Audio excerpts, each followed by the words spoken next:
Aalis kami, pupunta kami ng Ay, nandiyan pala kayo? Hi guys! And si Pichi, katabi ni Kuya, pakyut-pakyut lang. Si Chibi naman, syempre, laking karga ni Mami. Tuwang-tuwa na naman yan kasi gagala na naman. Syempre, lahat naman kami tuwang-tuwa. Nandito na kami sa SM. Tara guys, ang daming tao ngayon. 3 days sale pala. Makiat nga kami dito sa second floor. Mabilis ang gala lang daw to kasi nga madaming tao. Konting stroll-stroll, tapos lakad-lakad, tapos ayun, tapos na. Mag-take out na lang daw kami ng food, tapos uwian na. Eto nga si kuya, nauna nang bumili ng pagkain niya. Bakit naman apokadong tinitinda niyo? Di naman pwede sa amin yan. Habang bumibili nga si kuya, may mga huminto na dito para magpa-picture sa amin. Hello po sa inyo. Dahil 25 minutes waiting pa naman yung order nila, niyaya ko muna sila mami maglakad. Sayang naman yung oras, diba? Para di sila mainip, ilakad na lang nila kami.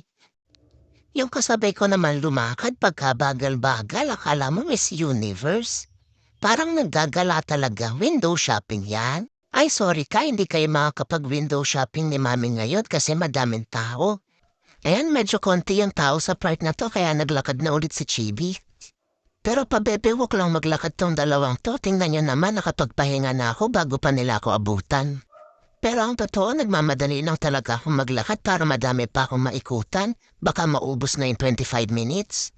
Dahil Vermont na yung hagdan nila dito, may Christmas lights na.